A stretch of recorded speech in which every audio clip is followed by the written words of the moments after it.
Okay, so yesterday we began our discussion on And Then There Were None, and I was going through and introducing you all to our various casts of characters. And I know some of you are very happy that I'm picking up with our kind of bronzed god of our tale, Anthony Marston.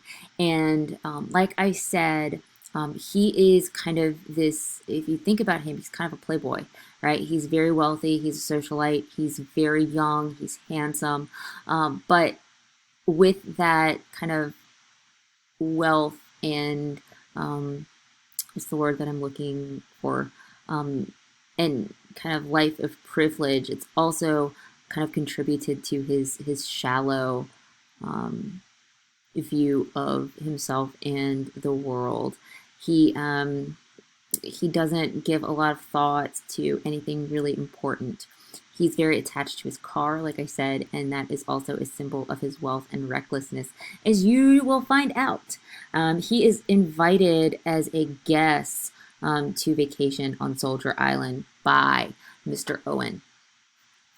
Um, William Blore is our retired police officer and investigator, and he is an interesting character. I really like William Blore, and especially I appreciate his interaction with um, Philip Lombard. And William Blore is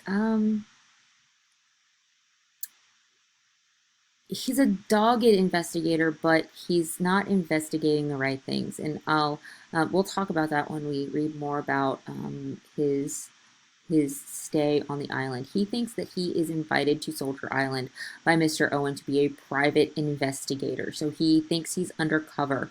So when you see the name Mr. Davis, like that's his kind of assumed identity, Mr. Davis from South Africa, that's really William Blore. He's, like I said, undercover, or he thinks he's undercover um, on the island.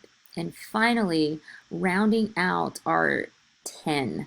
And I think I heard somebody say at the end of class yesterday that these two, Mr. and Mrs. Rogers, remind them of that painting of called American Gothic with the couple with the pitchfork and the farm and all of that. So I totally see that, and yes, I agree. So Mr. and Mrs. Rogers are the last of our two guests, quote unquote, and they do not travel with the other eight passengers because they are from that lower class hierarchy. They are a married couple and they are invited to the island by Mr. and Mrs. Owen in order to be servants for the guests. So they are there before everybody else. They are there to meet everyone and kind of take care of them because that's their role in society. They have never met the Owens. So um, I'm interested to see what you guys think and how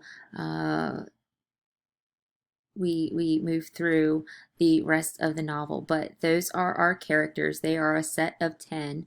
And just to remind you all, there is Justice Wargrave, Vera Claythorne, Philip Lombard, my handsome Philip, Emily Brent, General MacArthur, Dr. Armstrong, Anthony Marston, William Blore, and Mr. and Mrs. Rogers. And guys, this Mr. Rogers is not the cardigan loving, friendly Mr. Rogers that you think of when you hear the phrase Mr. Rogers. So I am super excited to talk with you guys about our first 4 chapters in class tomorrow. So keep all of this in mind, and we will pick up with our first 4 chapters and the first of our many, many deaths in the novel. So bring any and all questions and comments that you have, and I can't wait to hear them.